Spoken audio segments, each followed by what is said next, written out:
नमस्ते। थर्ड आई में आपका स्वागत है। बहुत उम्मीद थी कि आज सुप्रीम कोर्ट कोई अहम फैसला लेगा क्योंकि इस देश के 140-142 करोड़ लोगों की तकदीर उस फैसले पे डिपेंडेंट है। लेकिन कभी-कभी मुझे लगता है कि नहीं, इस मामले में तो मैं कन्विंस हूँ कि न्याय इस देश में केवल पैसे वालों के लिए है। न्याय इस देश में केवल ताकतवर लोगों के लिए है। मैं अभी तक ये सोचता था कि ये ठीक है, ये ताकतवर, ये पैसे, इनके इंडिविजुअल केसेस जब होते हैं तो ये बहुत किसी भी तरह के न्याय को ले सकते हैं। अ, एक एक उसका उदाहरण अनिल अंबानी है, जो इस देश के 1-2 नहीं, हज़ारों करोड़ रुपया स्वाहा करके, दिवालिया घोषित करके 50,000 करीब-करीब 50,000 करोड़ के कर्जे को 500 करोड़ में निपटा के, मतलब आप कभी सोच सकते हैं, ₹100 की चीज को ₹1 देके आप उसको निपटा लीजिए। इस तरह से करके फिर झाड़ पोंछ करके, क्योंकि उनके पास वो ताकत है, उनके पास वो पहुंच है, उनके पास वो उस तरह के इल्लीगल पैसे हैं, उसी जहाज में चल रहे हैं, उसी घर में रह रहे हैं और अब नए प्रोजेक्ट फिर करने को, इस देश को फिर लूटने की नई इनिंग खेल रहे हैं। कुंभ भी नहा लिए हैं तो नया पाप भी नए करने के लिए एलिजिबल है। ये पाप की कैटेगरी है। लेकिन आज मैं जिस विषय पे बात कर रहा हूं, वो सुप्रीम कोर्ट में आज इलेक्शन कमिश्नर के अपॉइंटमेंट को लेके आज की डेट लगी हुई थी। मैं सिर्फ बहुत बहुत जल्दी इस चीज को रिकैप कर दूं। रिकैप ये है कि सुप्रीम कोर्ट ने एक 2022-23 में एक फैसला दिया था कि भाई, जब तक कोई नया कानून नहीं बन जाता है इलेक्शन कमिश्नर और चीफ इलेक्शन कमिश्नर को नियुक्त करने का, तब तक की व्यवस्था यह है कि एक कमेटी रहेगी, उस कमेटी में prime minister, leader of opposition और चीफ जस्टिस ऑफ इंडिया रहेंगे। नया कानून जब बन जाएगा तो उसके बाद उस कानून के हिसाब से चले।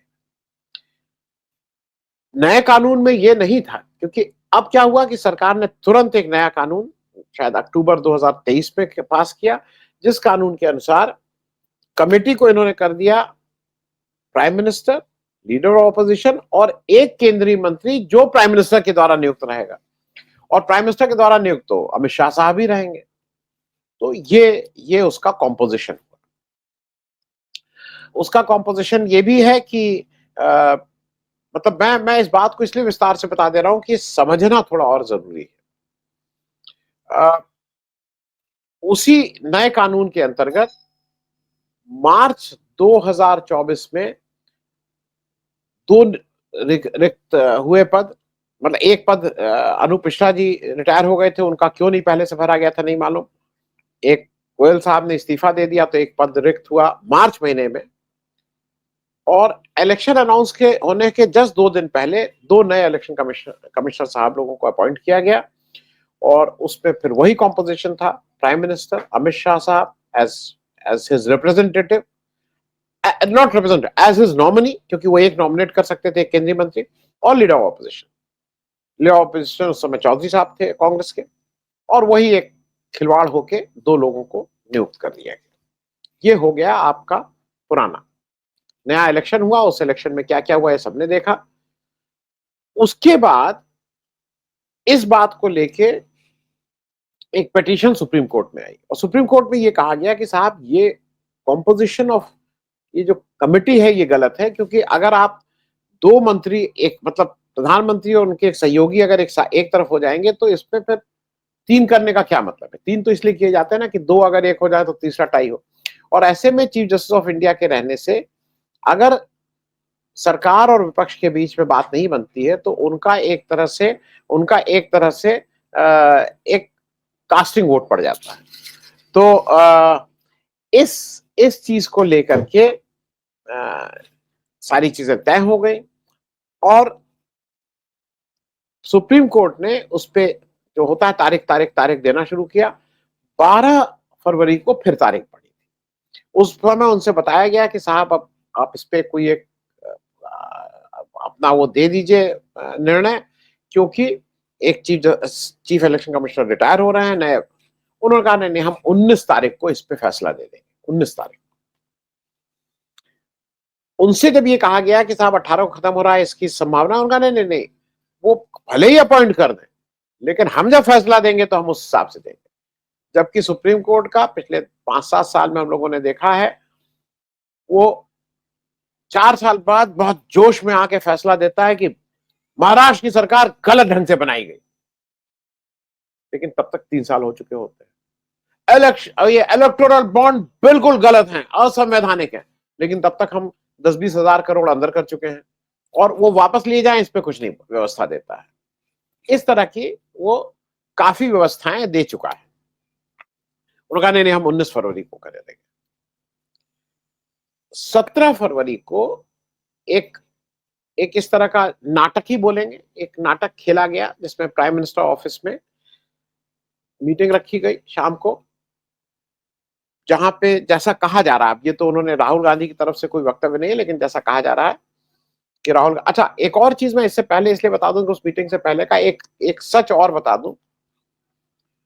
एक सर्च कमेटी बनी, इस कानून के मुताबिक एक सर्च कमेटी, उस सर्च कमेटी का chairman minister of law and justice होगा, और उसमें 2 सदस्य और होंगे। वो सदस्य सेक्रेटरी लेवल के गवर्नमेंट ऑफ इंडिया के 2 सेक्रेटरी रहेंगे, तो 3 सदस्यीय कमेटी होगी, एक मंत्री जी और 2 सचिव लोग। ये लोग कम से कम 5-5 नाम चुनेंगे एक इलेक्शन कमिश्नर के पीछे, और ये नाम कौन सा, ये वही आईएएस चुनेंगे।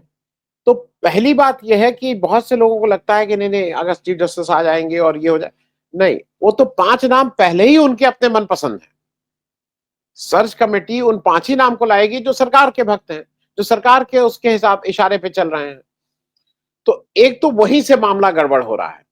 उसके बाद भी सरकार को ये लगता है कि नहीं नहीं, पूरा कंट्रोल अपने हाथ में, क्योंकि मेरे हिसाब से सरकार को तो सबसे अच्छा ये होता कि 5 नाम जब सर्च कमेटी दे ही दे रही, तो लीडर ऑपोजिशन को भेज देते कि 5 नाम है, चुन के एक किसी को आप तय कर दीजिए, 5 तो तुम्हारे भक्त हैं।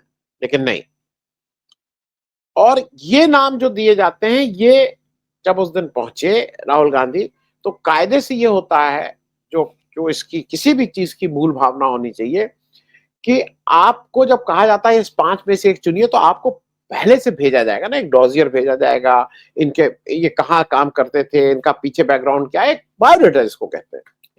कोई आदमी अपना असेसमेंट करेगा, लीडर ऑपोजिशन है तो कुछ लोगों से पूछेगा कि साहब इनके बारे में कहा जा रहा है कि ये तो बड़े अच्छे आदमी हैं, मतलब हिंदुस्तान में बहुत अच्छे आदमियों के बारे में भी वो अलग अलग वो रहे हैं, पकड़े गए हैं, जेल गए हैं लोग, तो अपने हिसाब से करेगा, और फिर आके उस मीटिंग में कहेगा कि आपका भाई देखिए, ये जो आप कह रहे हैं कि ये है, तो इसमें तो ये अच्छाई है, ये बुराई है, इस तरह की बातें करेगा। नहीं, कोई लिस्ट पहले नहीं दी जाएगी। तो जब मीटिंग में पहुंचे राहुल गांधी, तो उनको एक 10 नामों की लिस्ट दी गई, क्योंकि 2 लोगों को अपॉइंट करना था। एक को चीफ इलेक्शन कमिश्नर बनाना था और एक इलेक्शन कमिश्नर था। 10 लोगों के नामों की लिस्ट दे दी गई राहुल गांधी,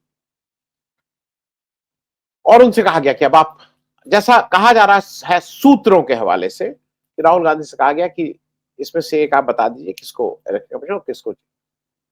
तो राहुल गांधी ने उसमें कहा कि इसका कोई मतलब ही नहीं है। राहुल गांधी का कहना यह था कि परसों सुप्रीम कोर्ट में मामला लगा हुआ है, परसों वो सुप्रीम कोर्ट में क्या लगा है, ये कॉन्स्टिट्यूशन का मामला है, ये संवैधानिक मामला है कि ये जो कॉम्पोजिशन ऑफ कमिटी है वो ठीक है कि नहीं है। हालांकि उसके लिए बैटिंग ऑलरेडी एक संवैधानिक पद पे बैठा हुआ वाइस प्रेसिडेंट दे रहा है, जो कि नहीं देना चाहिए। देश के जो वर्तमान उपराष्ट्रपति हैं धनखड़ साहब, उनको इस पे बोलना नहीं चाहिए था, मामला विचाराधीन था सुप्रीम कोर्ट में। नहीं नहीं, इसमें एग्जीक्यूटिव वही करेगा और इसमें न्यायपालिका क्यों आएगी, ये सब ऑलरेडी स्टेटमेंट दे चुके हैं, वो अपनी एक पिच बना चुके हैं, और वो संवैधानिक पद पे बैठे हैं तब ये बात कर रहे हैं। खैर, तो वहां पे राहुल गांधी ने कहा जब 19 तारीख को ये मामला आ रहा है तो उसका इंतजार कर लीजिए, अगर वो सुप्रीम कोर्ट कोई ऐसा ऑर्डर देता है तो हम क्यों इसको करें, और इसलिए इसमें अभी हम लोग कोई निर्णय ना लें। लेकिन जैसा था, राहुल गांधी तो निर्णय नहीं लिए, चले गए। 2 लोगों ने मिलकर, मतलब अमित शाह और मोदी जी मेजोरिटी में थे, रात में, आधी रात में उन्होंने वो नियुक्ति करके प्रेसिडेंट की दस्तखत करवा के एक चीफ इलेक्शन कमिश्नर और एक इलेक्शन कमिश्नर को नियुक्त कर दिया। आज मामला सुप्रीम कोर्ट में था। सुप्रीम कोर्ट जिस तरह का माहौल, मतलब सुप्रीम कोर्ट का जो आज कंडक्ट था, उसको क्या बोलिए। और मैं ये बात इसलिए कह रहा हूं, मुझे पता है, मतलब मैं कि अगर किसी को तो बोलना चाहिए ना, ये कोई तो बोलेगा। ये जस्टिस सूर्यकांत के यहां लगा हुआ था, उनसे बार बार, हाँ, सबसे पहले वो आ गए, सॉलिसिटर जनरल साहब आ गए। उन्होंने कहा कि मैं तो साहब दूसरी उसमें था, इसलिए मैं व्यस्त हूं, तो अभी, मतलब उन्होंने कुछ एक पिच बनाई कि इसको पोस्टपोन कर दिया है। अब इशारा मिल गया कि पोस्टपोन करना है, ये तो आप कोर्ट में अगर जाइए तो ये इशारा मिल गया। अब इधर से अब किसी भी जो कोर्ट का बेसिक भी जानता हो, चाहे वो लोअर कोर्ट हो और चाहे वो सुप्रीम कोर्ट हो, अगर कोई अर्जेंट मैटर होता है तो वकील साहब का ये होता है, वो खड़े होकर मेंशन कर देते हैं कि सर इसको सुन जरूर लीजिएगा क्योंकि इसमें ये है। तो उनका कहना था इसमें क्या है, अरे हमारे केस इतने लगे हुए हैं, this is also one of the case. तो प्रशांत भूषण ने कहा कि साहब it is not one of the case, इससे देश के 140 करोड़ लोगों का भाग्य बंधा हुआ है, देश की डेमोक्रेसी की बात है, 1 घंटे का से ज्यादा समय नहीं लगेगा, आप इसको करके डिस्पोज ऑफ करिए। नहीं नहीं नहीं नहीं नहीं, हम इसको लाइन से सुनेंगे। उनके यहाँ लाइन, वो एक आवारा अलावादी है, उसने कुछ आवारागर्दी के अपने माँ बाप के कौन कौन सी बातें कर रहा था, उसको सुप्रीम कोर्ट ने बड़ा डांटा लेकिन प्रोटेक्शन भी दे दिया। अरे उसको जेल भेजना चाहिए था, इतने बदतमीज आदमी को जो इस तरह के काम कर रहा था। खैर, मैं आज, क्योंकि फिर डाइवर्ट हो जाएगी बात, मैं मूल बात पे रह रहा हूं। प्रशांत भूषण के लाख कहने के बाद भी कि भाई साहब इसको सुन लीजिए, 19 तारीख को आपको सुनना था, नहीं, ऐसा हम टाइम देखते हैं। तो उन्होंने ये बताया कि 19 मार्च से पहले उनके पास कोई वक्त नहीं। देश के 140 करोड़ लोगों के भविष्य जिसपे है, क्योंकि अगर इलेक्शन कमीशन ट्रांसपेरेंट नहीं है, अगर इलेक्शन कमीशन के ऊपर उंगली उठ रही है, अगर लोगों को भरोसा नहीं हो रहा है, और अगर इलेक्शन कमीशन ये नहीं बता पा रहा है कि अगर इलेक्शन कमीशन ये नहीं बता पा रहा है कि कैसे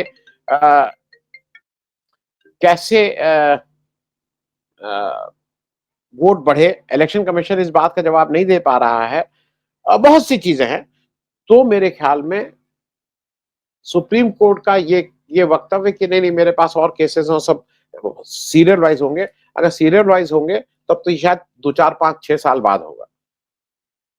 19 मार्च उन्होंने कहा है, लेकिन आज के इस पूरे कंडक्ट को देख के बहुत उम्मीद न रखी जाए। और मेरे ख्याल में जो लोग कहते हैं ना, जवाब तो इस सरकार को या कहीं पे भी वोट से ही होगा। सारे विपक्ष को एक बार फिर समझना होगा कि आपको एक साथ रह के कैसे रहेंगे, क्या रहेंगे, कौन अच्छा, कौन बड़ा, कौन आगे, कौन पीछे, ये आप लोग जानिए। लेकिन आपके सामने एक पूरा इंस्टीट्यूशन खड़ा हुआ है, एक ऐसी सरकार खड़ी है जो अभी तक ना केवल अपने इंस्टीट्यूशंस को कब्जा कर रही थी, अब तो ऐसा लग रहा है, और खास करके जो चंद्रचूड़ साहब का कंडक्ट था, कि न्यायपालिका को भी एक तरह से, अगर पूरी तरह से जकड़ी नहीं है तो कंट्रोल तो जरूर कर रही है। थैंक यू सो मच, धन्यवाद। अगर आपको दी पब्लिक के कार्यक्रम पसंद आते हैं तो इन्हें लाइक करें। अगर आप इस वीडियो को YouTube पर देख रहे हैं तो चैनल को सब्सक्राइब करें, और अगर आप इसे Facebook पर देख रहे हैं तो दी पब्लिक के पेज को लाइक करें। अगर आप चाहते हैं कि हम निष्पक्ष पत्रकारिता को जारी रखते हुए आपसे जुड़े मुद्दों पर सवाल उठाते रहें तो हमें सहयोग करें। आपका छोटा से छोटा सहयोग भी इस मुहिम को जारी रखने में हमें ताकत देगा। डोनेट करने के लिए डिटेल्स जो हैं वो डिस्क्रिप्शन बॉक्स में दी गई हैं। धन्यवाद।